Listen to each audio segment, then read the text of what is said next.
ఒకసారి లూకాసు వార్త మొదటి అధ్యాయం 13 వచనంలో మనం ఒకసారి గమనిస్తే దాంట్లో ఏమంటుందంటే, అందులో ఒక చిన్న భాగాన్ని మాత్రం నేను తీసుకోవడానికి ఈనాటి ధ్యాన నిమిత్తం ఇష్టపడుతూ ఉన్నాను.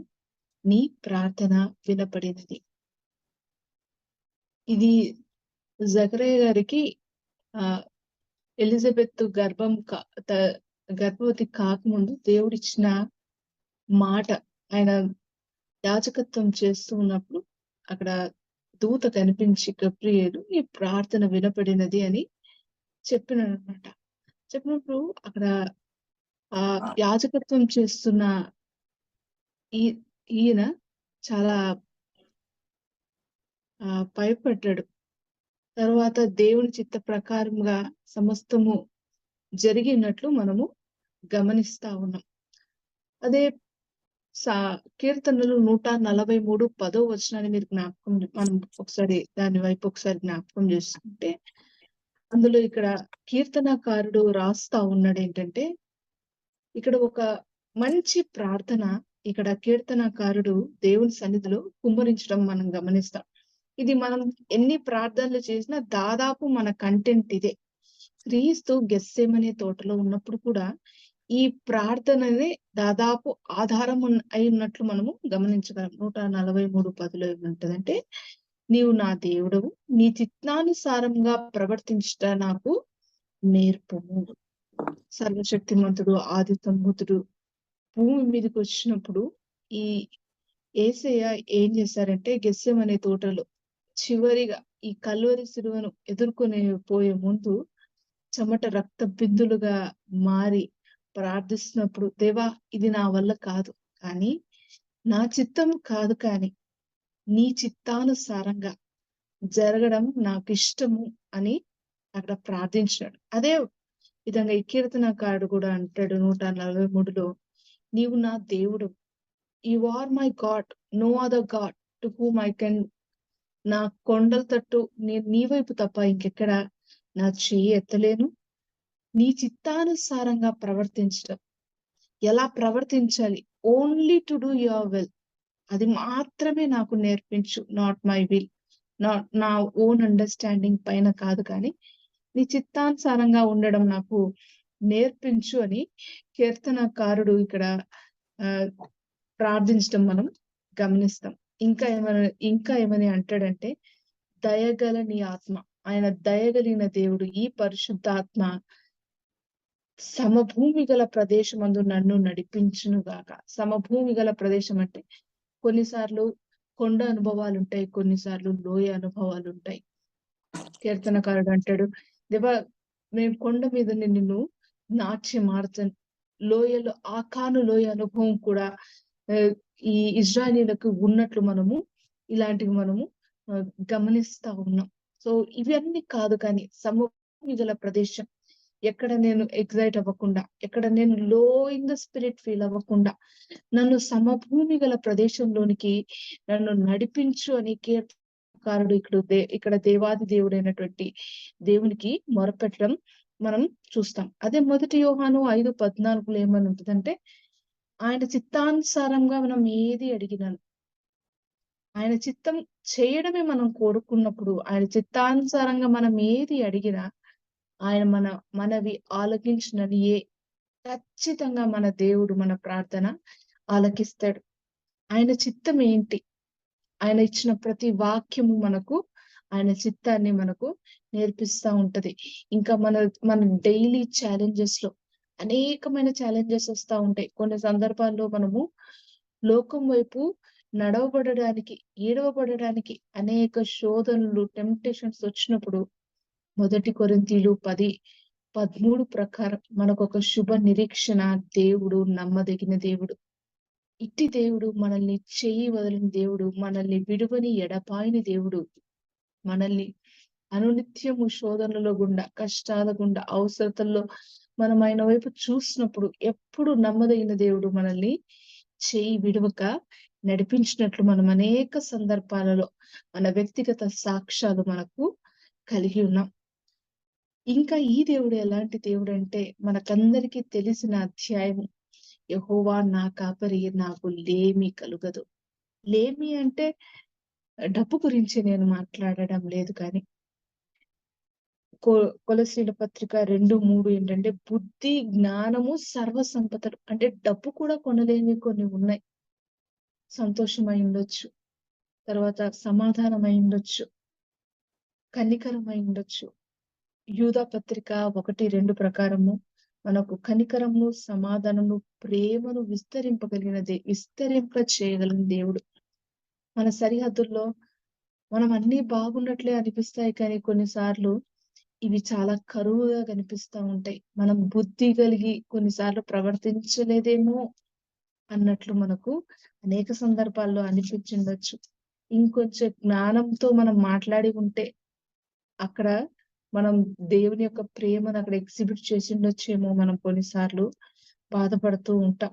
కానీ మనకొక శుభ నిరీక్షణ లోకంలో లేని వారికి, లోకంలో డబ్బులిచ్చి కొనలేనిది మనం కేవలం నమ్మదగిన దేవుని వైపు మన ప్రార్థనలు చేసినప్పుడు, మనం యాచించినప్పుడు, ఈ లోకంలో ఉండే ప్రతి ఛాలెంజెస్‌లో ఆయన కనికరాన్ని, ఆయన సమాధానాన్ని, ఆయన ప్రేమను, ఆయన యొక్క సర్వ సంపదలు, బుద్ధి, జ్ఞానములు అందులో ముఖ్యంగా మనకు దేవుడు అనుగ్రహిస్తూ, అనేక సందర్భాల్లో నడిపిస్తూ, కాప మనకు కా మనకు ఆయన కృప చేత మనల్ని నడిపిస్తున్న దేవాది దేవుని బట్టి మనము అనేక సందర్భాల్లో స్తుతించదగిన వారమై ఉన్నాం.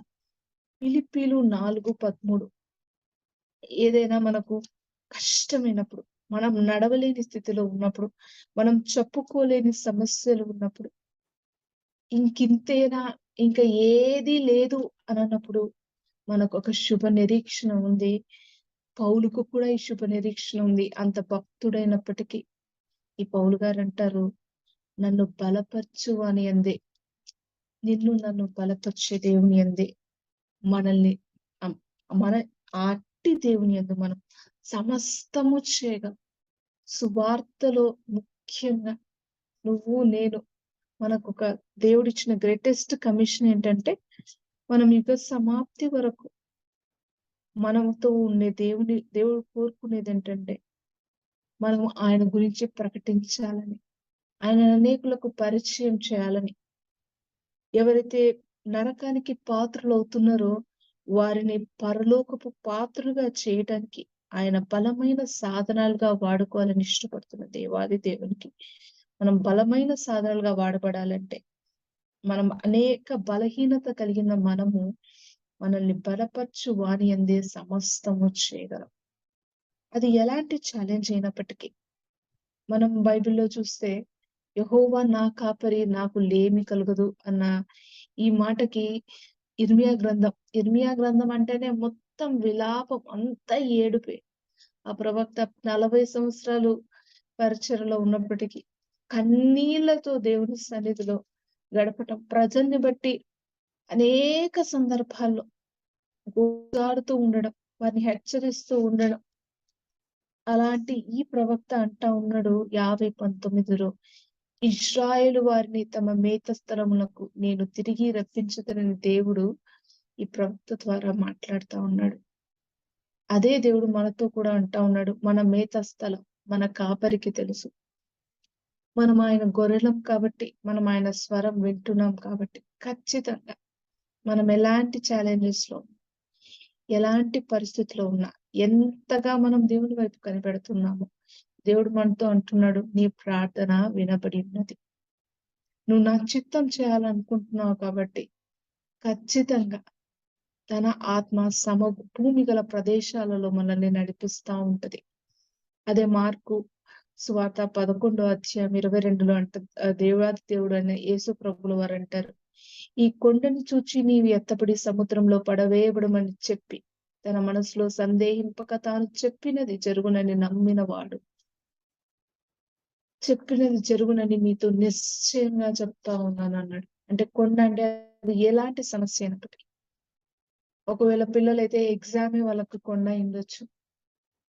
లేకపోతే ఆర్థిక ఇబ్బంది అయ్యుండొచ్చు. ఆరోగ్యం అయ్యుండొచ్చు. లేకపోతే ఇప్పుడు ప్రెజెంట్ సిట్యుయేషన్స్‌లో వాక్య పరిచర్యకెళ్ళాలంటే ఒక పెద్ద సమస్య. అది కొండలాంటి ప్రశ్నే. దేవుడు అంటా ఉన్నాడు, మనం సందేహింపక కొండను చూసి సముద్రంలో పడిపో అని మనం అంటే, అది ఎన్నటికీ రాలేని అగాధమైన సముద్రంలో పడిపోగలదు. నువ్వు నేను ప్రార్థన జీవితం కలిగి ఆయన సన్నిధిలో మనం బలపడుతూ, ఆయన వైపు మనం చూస్తూ ఉన్నప్పుడు ఖచ్చితంగా దేవుడు మనకు ఈ శుభ నిరీక్షణను మనకు తెలియజేస్తా ఉన్నాడు. రోమీయులకు రాసిన పత్రిక 4:18 ఏమనుంటదంటే, నిరీక్షణకు ఆధారం లేనప్పుడు అబ్రహాం గారు, మన పితరుడైన అబ్రహాం 100 సంవత్సరాలప్పుడు ఆయన శారా గర్భము మృతతుల్యమైనదని గ్రహించినప్పటికీ, అక్కడేంటంటే నిరీక్షణ లేదు. అక్కడ హోప్ లేదు. అంత డెడ్ సిట్యుయేషన్స్ లో ఉన్నప్పటికీ, ఆయన నిరీక్షణ కలిగి నమ్మినాడంట దేవుని యొక్క వాగ్దానం. దేవుడు ఆయనతో చెప్పినది చేస్తాడు అని. నేడు ఉన్నంత దేవుని యొక్క కంప్లీట్ మనకు దేవుని గ్రంథం అయితే లిఖితమైంది. ప్రతి వాగ్దానం పొందుపరిచి ఉంది. కానీ ఒక్క మాట చెప్పాడు అబ్రహాం గారు, మన పితరుడైన అబ్రహాం గారు. ఎంతో నమ్మినాడు. హోప్‌లెస్ సిట్యుయేషన్ ఎవ్రీ డే ఎక్కడ చూసినా హోప్‌లెస్. ఆయన ఎక్కడికెళ్ళినా వేరే వాళ్ళ కోసం ప్రార్థన చేస్తే గర్భఫలం పొందుకున్నారు. ఆయన గొర్రెలు ప్రతిదీ అభివృద్ధి చెందుతున్నాయి కానీ, ఆయన గర్భఫలం అభివృద్ధి కానప్పటికీ దేవుడు చేయగలడు. తనతో మాట్లాడిన దేవుడు అని నమ్మినాడు. ఆయన విశ్వాసములకు తండ్రిగా పిలువబడడానికి ఆయన అర్హత సంపాదించాడు. వాగ్దాన పుత్రుని పొందుకున్నాడు. నేడు నీవు నేను ఆయన కుమారులుగా కుమార్తెలుగా పిలువబడడానికి ఆయన తన గొప్ప కృపను విస్తరింపచేసి అబ్రహామును అనేకులకు విశ్వాసులు తండ్రిగా ఆయన అక్కడ మనకు మాదిరిగా పెట్టాడు. యోహాను 11:40 దేవుడు ఇక్కడ మార్తా మరియా సహోదరులు తమ తమ్ముడైన లాజరు చనిపోయినప్పుడు వారు చాలా రోదిస్తా ఉన్నారు. వాళ్ళు యేసయ్య వచ్చినప్పుడు యేసయ్య డిలే చేసాడు. మనం కొన్ని సందర్భాల్లో హోప్‌లెస్ సిట్యుయేషన్ ఉన్నప్పుడు దేవుడు మనకు నిరీక్షణకర్త. కొన్ని సందర్భాల్లో మనకు దేవుడంటే తెలుసు, ఆయన వాక్యం తెలుసు. కానీ అక్కడ ఎలాంటి హోప్ ఉండదు. చనిపోయిన లాజరు స్థితి మృతతుల్యమైనది కాదు, మృతతుల్యం అయిపోయాడు. లేవడానికి హోప్ లేదు. వాళ్ళు కేవలం దేవా పునరుత్థానమప్పుడు మేము లేపబడతాం. మా తమ్ముడు లేపబడతాడు అని వాళ్ళు చాలా మంచి వాక్యాలు చెప్తా ఉన్నారు. కానీ దేవుడు అంటున్నాడు 40లో నీవు నమ్మిన ఎడల దేవుని మహిమను చూతువు అని ఆయన వారితో చెప్తా ఉన్నాడు. నిజమే, మనం ప్రార్థన చేస్తున్నది నిరీక్షణ లేనిది కాకపోయిండొచ్చు. కంప్లీట్ గా డెడ్ సిచ్యుయేషన్ అయి ఉండొచ్చు. ఈ ప్రజెంట్ సినారియోలో వాక్యం చెప్పబడాలన్నా, ఇక్కడ క్రైస్తవులుగా అనేకులు మన తోటి సహోదరులుగా పిలువబడడానికి మనం ప్రయాసపడతామన్న ఛాలెంజెస్ ఉన్నప్పటికీ, మనం ఆయన వైపు చూస్తున్నప్పుడు కంప్లీట్ డెడ్ సిచ్యువేషన్ అయినా నమ్మదగిన దేవుడు తన గొప్ప కార్యాలు చేస్తూ మనకు తన మహిమను చూపడానికి ఇష్టపడతా ఉన్నాడు.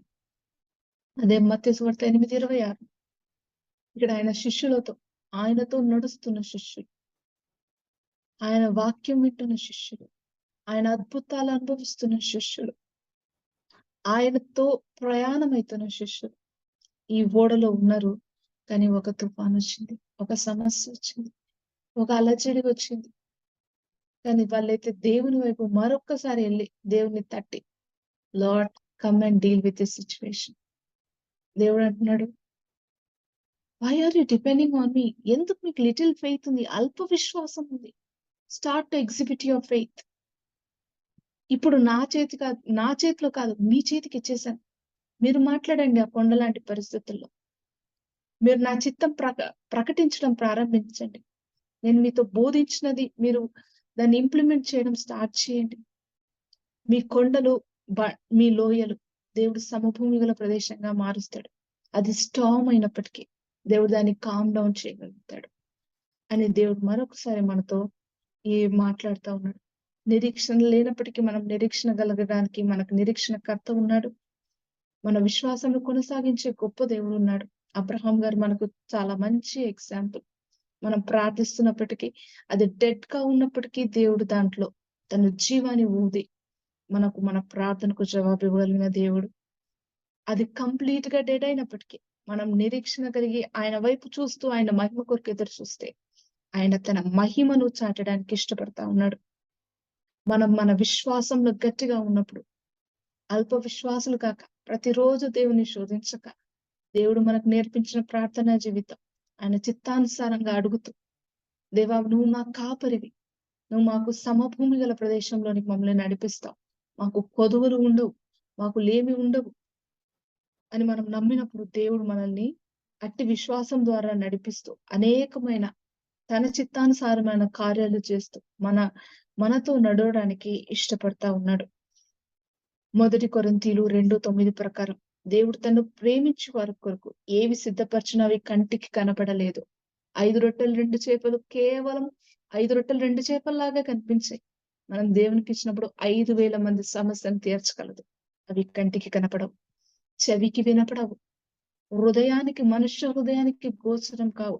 అట్టి గొప్ప కార్యాలు అప్పుడు నిన్న నేడు రేపు ఏకరీతిగా ఉన్న దేవుడు. ప్రకటన గ్రంథం 1:8 ప్రకారం అల్ఫయు ఒమేగయు ఆయనే, మొదటివాడు కడపటివాడు ఆయనే, నిన్న నేడు రేపు ఒకటే రీతిగా ఉన్నవాడు. I am that I am, నేను ఉన్నవాడు అనువాడైన దేవుడు మనకు చేయడానికి ఇష్టపడతా ఉన్నాడు. 3 యోహాను 1:2 ప్రకారం, ప్రియుడా నీ ఆత్మ వర్ధిల్లుచున్న ప్రకారం నీవు అన్ని విషయాలలో వర్ధిల్లుచు సౌఖ్యంగా ఉండవలనని ఇక్కడ భక్తుడైన యోహాను ప్రార్థిస్తా ఉన్నాడు. ఇదే మన ప్రార్థన, నేటి ప్రార్థన. మనము కూడా అన్ని విషయాలలో వర్ధిల్లుతూ సౌఖ్యంగా ఉండాలని దేవుని యొక్క ఆలోచన అయి ఉన్నది. సో మనల్ని బలపరిచే క్రీస్తు యందు మనం సమస్తము చేయగలమని మరొకసారి శుభ నిరీక్షణతో యేసుక్రీస్తు యొక్క కృప మన మీద సదాకాలం నిలుస్తూ మనల్ని ఆయన చిత్తానుసారంగా ప్రవర్తించటకు నేర్పుతూ సమభూమి గల ప్రదేశాలలో మనల్ని ఆ దయగల ఆత్మ నడిపిస్తుండగా అనేకులకు ఆశీర్వాదకరంగా మన వ్యక్తిగత జీవితం, కుటుంబ జీవితం, మన యొక్క రిలేషన్స్, మన యొక్క ప్రతి ఒక్క ఛాలెంజెస్, ఆరోగ్య విషయంలోను, మన పనులలోను, మన యొక్క క్రియలలోను, మన ప్రవర్తనలోను, సమాధానంలోను, బుద్ధి జ్ఞాన సర్వ సంపదల్లోను ఆయన కృపా కనికరము సమాధానంలోను ప్రతి విషయంలో వర్ధిల్లుతూ ఆయనకు గొప్ప మహిమను తీసుకొని వచ్చే గొప్ప జనాంగంగా మనల్ని మన బిడ్డల్ని పిలిచిన దేవునికి కోట్లాది స్తోత్రాలు చెల్లిస్తూ అట్టి జీవితం మనం కలిగి ఉందాం. థ్యాంక్ యూ వన్స్ అగైన్ ఈ అవకాశం